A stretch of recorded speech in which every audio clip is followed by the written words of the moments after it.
Please allow your queer clients to be the complex, messy human beings that we all are, right? Don't expect them to, neatly fit into one particular box or anything like that.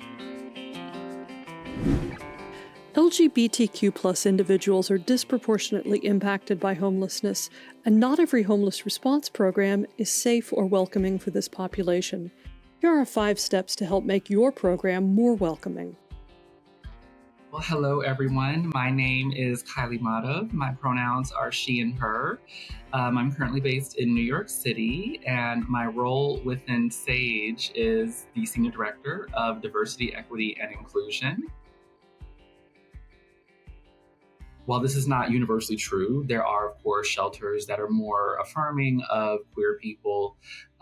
Many shelters are resolutely not at all safe spaces for queer people. Not safe really for anyone, but particularly for queer people. And especially if we're talking about gender segregated shelters where staff might not recognize a person's gender and might kind of misgender intentionally. I think it's really important to not police people's gender in ways that many shelters do. Again, not all. There are some shelters here in New York City that are doing phenomenal work, like queer supportive, like affirmative work, but not policing gender is super important, right? So not saying, oh, well, your birth certificate might say this, or I think your birth certificate might say this, or I think you might identify this way, trying to superimpose one's assumptions of gender on somebody else is just, that is an inherently violent act, right? And so definitely something that's best to avoid.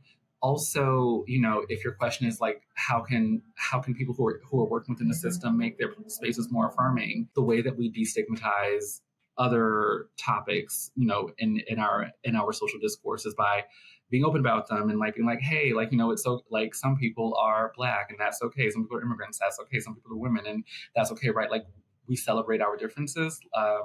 And I think that's a really important strategy that can also be used in the shelter spaces as well, right? So like making it obvious in like whatever ways that feel appropriate that this is meant to be an openly affirming space for everyone, including people in the queer community.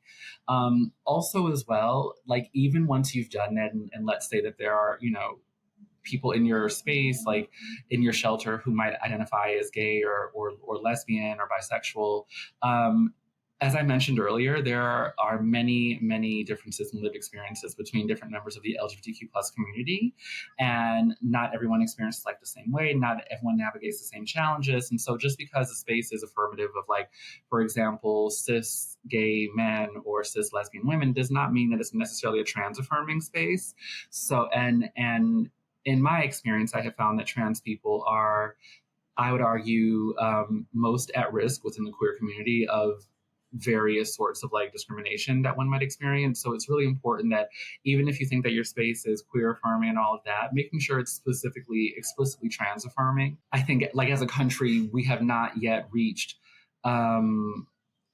the sort of like pervasive understanding that transphobia is not okay the way that I think we have gotten to as a country with respect to homophobia. Like I think that we've moved a lot on homophobia over the last 20 years, but transphobia, there's still a lot of just misinformation and hire people. Don't expect one person in your organization, for example, to do casework for every single trans person that might walk in the door, particularly if the employee happens to be a trans person. Please don't assume that because a person holds a certain identity that they can be, that they can essentially be the sole conduit for an entire community to an organization. That is not fair, and that's inherently patronizing. And we don't do that with all identities, so we shouldn't be doing it with any identities, right?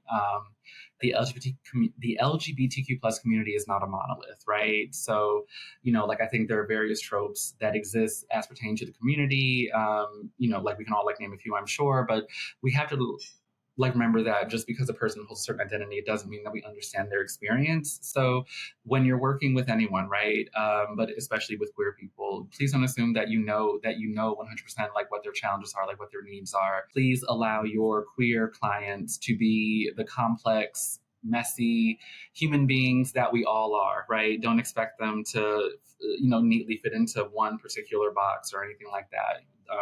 Queer people are complex, multifaceted people like anybody else, and so each person is a world unto themselves. Is kind of how I see it.